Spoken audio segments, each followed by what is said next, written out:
May 1945.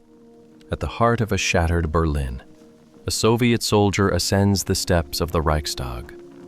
The air is thick with the dust of fallen empires, and the silence that follows the symphony of war. In his hands, he cradles not a rifle, but a machine carbine with a distinctive black drum magazine. This image, captured for eternity, would become one of the defining symbols of the Allied triumph. It cemented the legend of the PPSh-41 as the Automat Pobedy, the gun of victory. In the grand narrative of the Great Patriotic War, this weapon was portrayed as a masterstroke of Soviet ingenuity, a purpose-built tool designed from the outset to sweep the fascist invaders from the motherland. It was the sound of the Red Army, the scythe of Stalingrad, the final deafening word in the fall of the Third Reich. But that is the myth, forged in the fires of a hard-won victory. The reality is far darker, colder, and more desperate. To find the true origin of this iconic weapon, we must rewind the clock not to the triumphant march on Berlin, but to the frozen, blood-soaked forests of Finland during the winter of 1939 to 1940. Here, during the disastrous Winter War, entire divisions of the mighty Red Army were being systematically annihilated. Ill-equipped and poorly led, Soviet troops found themselves trapped on narrow forest roads, where they were ambushed by ghostly figures on skis. Finnish soldiers who would materialize from the snow-laden trees, unleash a storm of automatic fire, and vanish back into the white hell. The Soviet soldiers, armed primarily with their long, slow-firing Mosin Nagant bolt-action rifles, were utterly helpless in these close-quarters engagements. They were being cut to pieces by a weapon they had grossly underestimated: the Suomi KP-31 submachine gun. With its high rate of fire and 71-round drum magazine, the Suomi dominated the brutal, intimate combat of the Finnish forests. For the Soviet High Command, the reports coming back from the front were a horrifying revelation. They had entered the war believing in the supremacy of the riflemen and massed artillery, only to discover that their troops lacked the one tool essential for modern infantry combat. The truth is, the gun of victory was not conceived in a moment of strength or foresight. It was an emergency directive, born from the shock, the humiliation, and the thousands of frozen corpses left behind in the Finnish snows. It was a weapon born from a catastrophic defeat. Part 2. A race against time. The genius of simplification. In the wake of the Finnish disaster, the Soviet Union did not have to invent the concept of a submachine gun. They already had one, the PPD-40, designed by the respected Vasily Degtyaryov. On paper, it was a perfectly adequate weapon, chambered for the same 7.62 by 25 mm Tokarev cartridge as its Finnish adversary, and also featuring a large drum magazine. But the PPD-40 was a product of a peacetime mentality. It was a finely crafted, almost artisanal weapon, built using the traditional methods of the old gun-making schools. Its key components were meticulously milled from solid blocks of steel, a process that required skilled machinists and sophisticated equipment. It was a quality firearm, but producing it was a slow, expensive, and labor-intensive ordeal. As the clouds of a much larger, more devastating war gathered on the horizon, the brutal calculus became clear. You could not equip an army of 10 million men with a weapon that took dozens of man-hours to create. The PPD-40 was a fine instrument, but the Red Army needed a hammer. The directive that came down from the highest levels of the Soviet state, including Stalin himself, was blunt and uncompromising. The army needed a new submachine gun, and its design was to be dictated not by the pursuit of perfection, but by the logic of total war. The new weapon had to be radically simple. It needed to be producible in the millions, on machinery that could be found in any tractor factory or locomotive repair depot. It had to be designed for a workforce that would soon consist not of master craftsmen, but of hastily trained women, teenagers, and old men. The primary requirements were not accuracy or elegance. They were speed of manufacture, rock-bottom cost, and the ability to function in the hands of a conscript who had only hours of training. It was a race against time, a desperate effort to forge a sword before the enemy was at the gates. The man who answered this challenge was Georgy Shpagin. Shpagin was not a poet of firearms design like many of his contemporaries. He was a pragmatist, a production specialist, a man who thought in terms of steel tonnage and factory output. He looked at the PPD-40 and saw not a weapon, but a production bottleneck. His genius lay in a single revolutionary idea: to abandon the orthodoxy of milling and embrace the industrial power of sheet metal stamping and welding. Instead of painstakingly carving a receiver from a block of steel, why not just bend and weld a flat piece of metal into shape? Why use screws where a simple pin or a spot weld would suffice? Shpagin's philosophy was to design a gun not just for the soldier who would carry it, but for the factory worker who would build it. He wasn't just inventing a weapon. He was inventing a new way of mass-producing automatic firepower on a scale the world had never seen. Part 3. Papa in Metal. Anatomy of a Legend. The weapon that emerged from Georgy Shpagin's design bureau was a masterpiece of brutalist efficiency. Nicknamed the Papasha, a familiar term for daddy by the troops, the PPSh-41 was less a firearm in the traditional sense, and more a product of industrial expediency.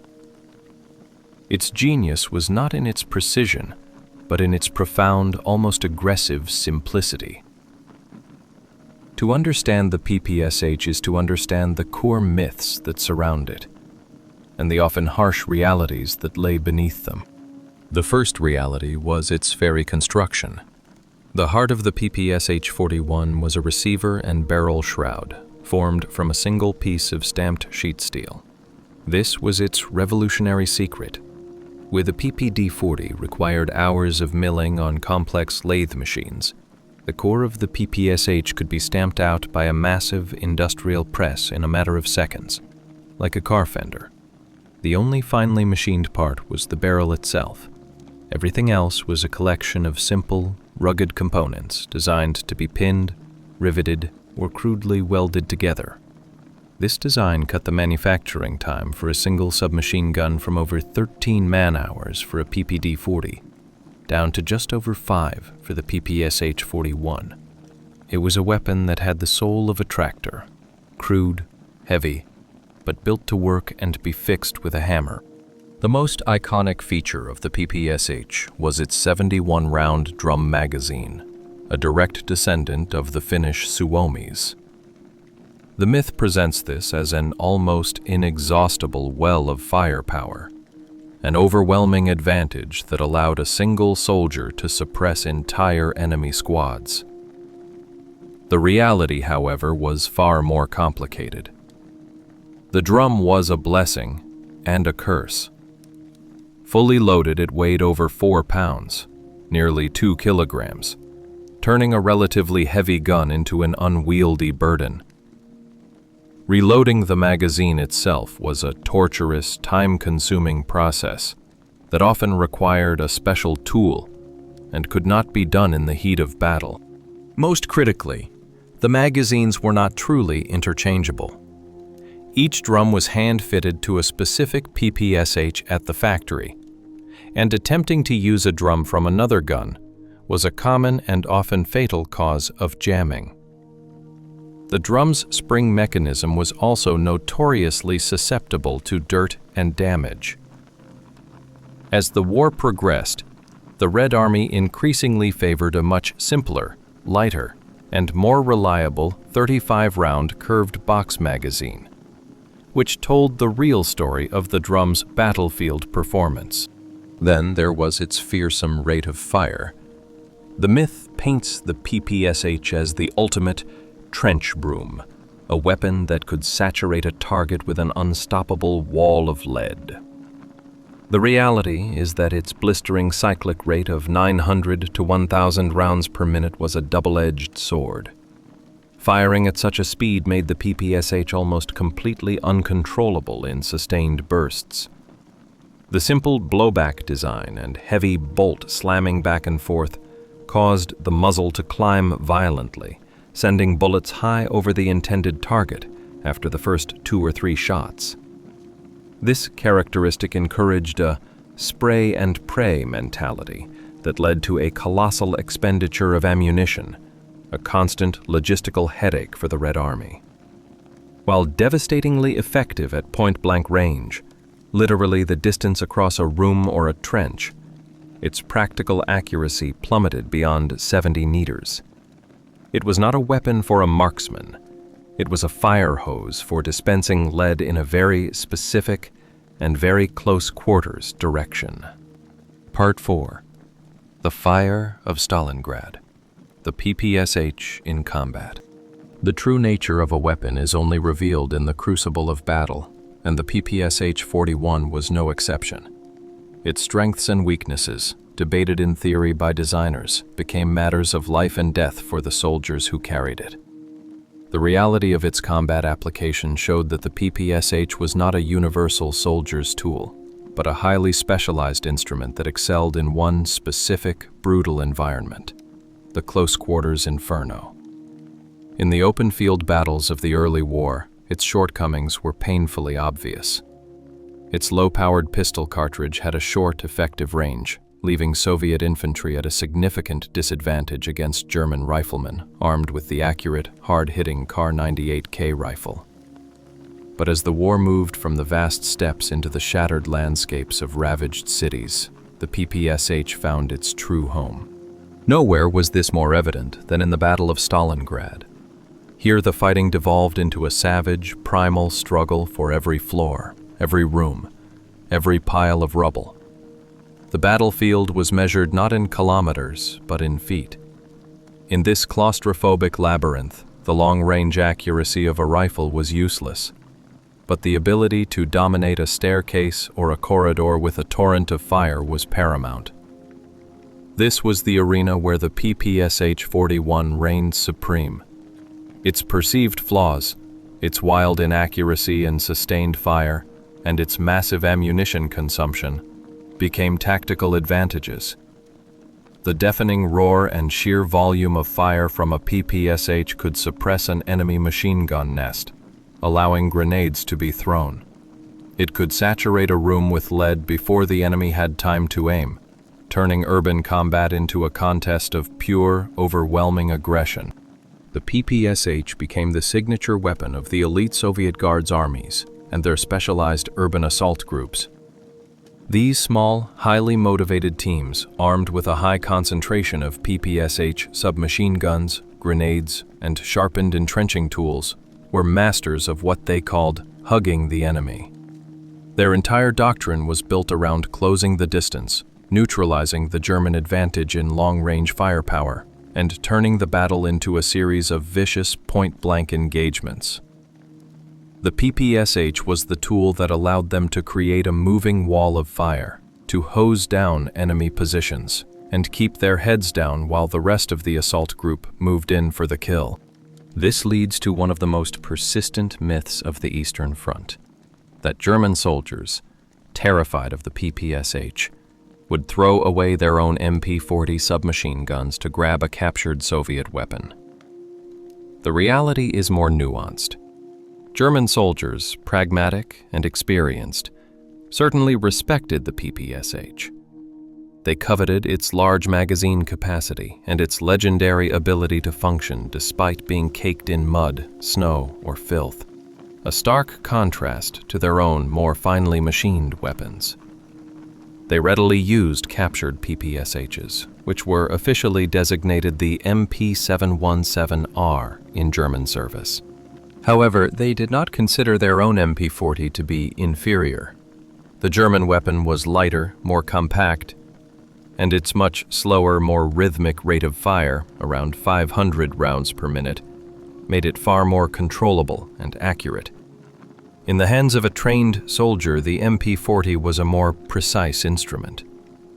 They were simply different tools for different philosophies of combat. The PPSh was a blunt instrument for shock and suppression, while the MP40 was a more refined tool for targeted, controlled automatic fire. Part 5. The verdict. Why it is still the weapon of victory. So, was the PPSh-41 the best submachine gun of the Second World War? Judged by the cold, impartial metrics of tactical and technical performance, the answer is no. It was not the most accurate. The German MP40 and the American Thompson were far more controllable. It was not the most ergonomic or lightweight. Virtually every other major design was more comfortable to handle. It wasn't the most sophisticated. Its simple blowback action was almost primitive compared to more advanced designs. By almost every measure of pure, shooter-focused engineering, the PPSh-41 was a deeply compromised weapon.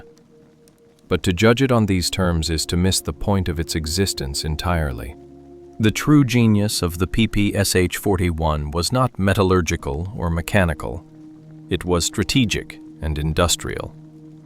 This was arguably the first submachine gun in history designed not just for a soldier, but for the victory of a nation in a total existential war. Its design was a direct reflection of the Soviet doctrine that ultimately crushed the Third Reich. Victory through overwhelming mass, industrial might, and a ruthless focus on good enough solutions deployed on an unimaginable scale. While German industry struggled to produce less than 1 million of its more refined MP40s, Soviet factories, many of them little more than sheds with presses in them, churned out over 6 million PPSh-41s. This tidal wave of steel armed not just elite assault troops, but partisans, tank crews, artillerymen, and rear echelon support units. It gave the common Red Army conscript, the Frontevik, something he had desperately lacked in 1941. Firepower parity in the chaos of close-quarters combat. It gave him a tool that was utterly forgiving of neglect, a weapon that would still fire after being dropped in the mud of the spring Rasputitsa or frozen in the depths of winter.